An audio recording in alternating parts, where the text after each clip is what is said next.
জুলাই সন্ত্রাসীরা পুলিশ হত্যা করেছে, শুধু হত্যাই নয়, হত্যা করে লাশ ঝুলিয়ে রেখেছে, আগুনে পুড়িয়ে দিয়েছে। এই বর্বরতার জন্য তারা পেয়েছে সম্পূর্ণ দায় মুক্তি। রাষ্ট্রের পক্ষ থেকে কোনো বিচার হয়নি, কোনো জবাবদিহিতা নেই, বরং যারা পুলিশ হত্যা করেছে তাদের বীর বানানো হয়েছে। আর যে পুলিশ সদস্যরা বেঁচে আছেন তারা আজ চাকরি হারানোর আতঙ্কে দিন কাটাচ্ছেন। এই বিষয়টি বোঝার জন্য আমাদের একটু পেছনে ফিরে যেতে হবে। তথাকথিত জুলাই অভ্যুত্থানের পর অবৈধ ইউনূস সরকার ক্ষমতা দখল করেই পুলিশ বাহিনীকে একটি মনস্তাত্ত্বিক ধ্বংসের দিকে ঠেলে দিয়েছিল। কয়েক হাজার পুলিশ কর্মকর্তা আর কর্মস্থলে ফেরেননি, কেউ ভয়ে পালিয়েছেন, কেউ আহত হয়েছেন, কেউ নিখোঁজ। ইউনূস প্রথম দিন থেকেই গণহারে পুলিশ কর্মকর্তাদের চাকরিচ্যুত করতে শুরু করেছিল, অথচ বাহিনীকে সচল রাখতে বাধ্য হয়ে পুরনো, অবসরপ্রাপ্ত, বরখাস্ত কিংবা অভিযুক্ত নানা অপরাধে তাদেরকে ফিরিয়ে এনেছিল। এই হলো ইউনূসের প্রশাসনিক দক্ষতার নমুনা। আরো ভয়াবহ বিষয় হলো পুলিশের সাবেক আইজিপিকে রাজসাক্ষী বানানোর যে নাটক মঞ্চস্থ করা হয়েছিল তার পেছনে ছিল আন্তর্জাতিক অপরাধ ট্রাইব্যুনাল সংশ্লিষ্ট মহলের কয়েকশো কোটি টাকার অন্ধকার বাণিজ্য। একজন মানুষকে বাঁচিয়ে রেখে তাকে দিয়ে যা ইচ্ছা বলানো, এটি ন্যায় বিচার নয়, এটি রাজনৈতিক প্রতিশোধের হাতিয়ার। ইউনূস সরকার পুলিশ বাহিনীকে যে ধ্বংসের দিকে ঠেলে দিয়েছিল, তারেক রহমানের সরকার সেই ধ্বংসের উত্তরাধিকার বহন করে এগিয়ে চলছে আরো ভয়াবহ একটি সিদ্ধান্তের দিকে।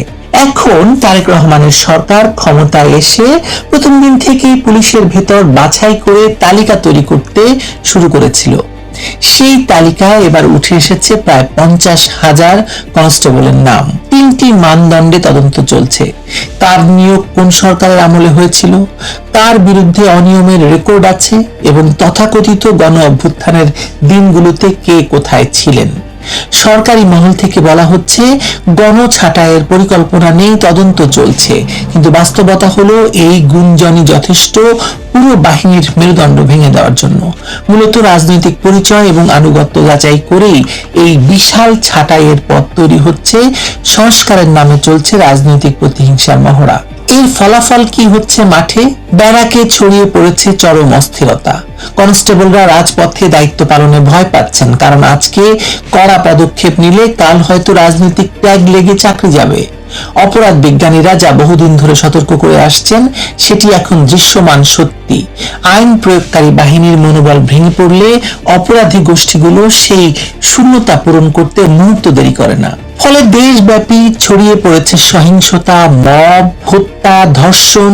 এটি শুধু পেশাদারিত্বের সংকট নয়, এটি একটি পরিকল্পিত রাষ্ট্রীয় ব্যর্থতা।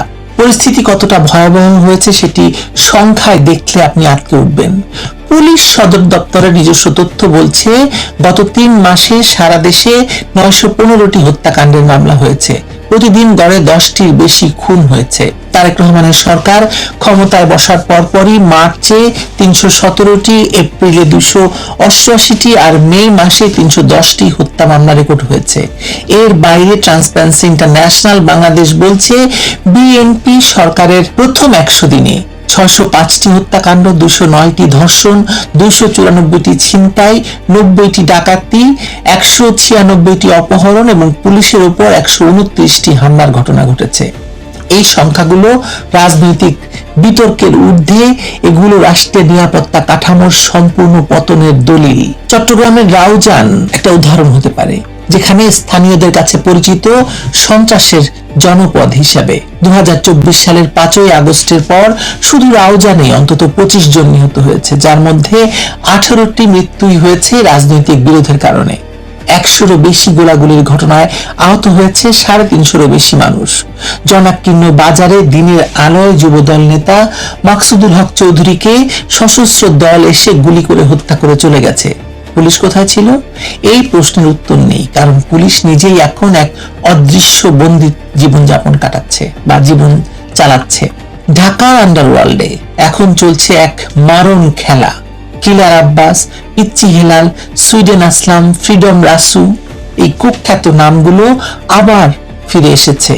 2024 সালের আগস্টের পর কারাগার থেকে জামিনে বেরিয়ে বা বিদেশ থেকে ফিরে এসে তারা তাদের হারানো সাম্রাজ্য পুনরুদ্ধারে মরিয়া হয়ে উঠেছে, কারণ তারা বুঝে গেছে এই সরকার তাদের রাজনৈতিক ছত্রছায়া দিচ্ছে। থানা থেকে লুট হওয়া 1000-এরও বেশি অস্ত্র এখনো উদ্ধার হয়নি, সেই অস্ত্র এখন সন্ত্রাসীদের হাতে।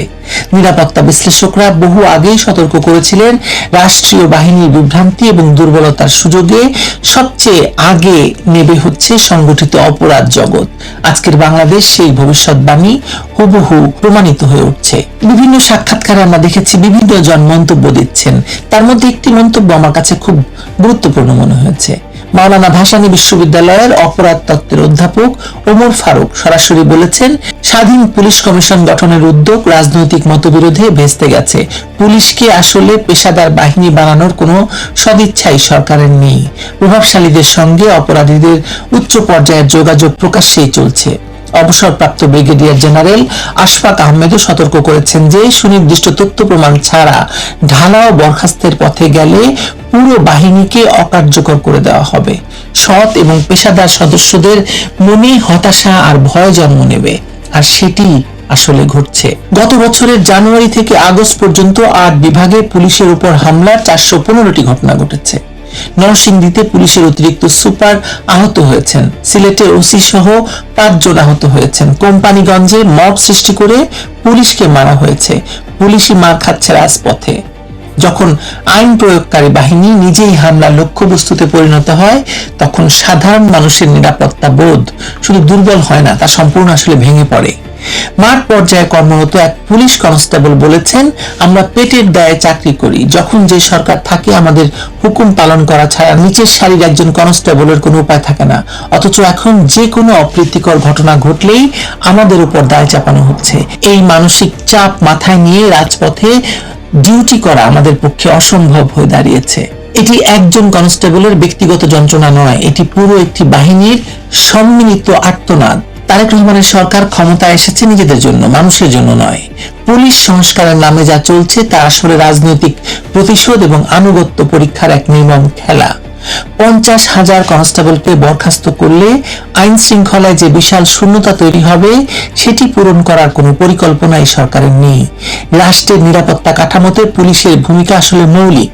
সেই বাহিনীকে ভয় দেখিয়ে, আতঙ্কে রেখে, রাজনৈতিক হিসেব নিকেশ বিচার করে একটি কার্যকর এবং জনবান্ধব বাহিনী গড়া যাবে না, বরং সেই শূন্যতায় আরো শক্তিশালী হয়ে উঠবে অপরাধ জগৎ, আরো নিরাপত্তাহীন হয়ে পড়বে সাধারণ মানুষ। ঢাকার মোহাম্মদপুরের একজন বাসিন্দা বলছেন, আমরা মোটেও নিরাপদ বোধ করছি না। এটি একটি মানুষের কথা নয়, এটি পুরো বাংলাদেশের কণ্ঠস্বর। আর এই কণ্ঠস্বরের জবাব দেওয়ার সামর্থ্য বা সদিচ্ছা কোনোটাই এই সরকারের নেই। সেনাবাহিনী বলছে জুনের মধ্যে উঠে যাবে। জুনের আজকে 18 তারিখ পার হয়ে যাচ্ছে, কই তারা ফিরছে? তারা ফিরছে না কেন? কারণ পুলিশ পারছে না। কিন্তু কতদিন সেনাবাহিনীকে পাহারাদার হিসাবে রেখে সরকার নিজে টিকে থাকবে আর মানুষকে নিরাপত্তা দিবে বলেন?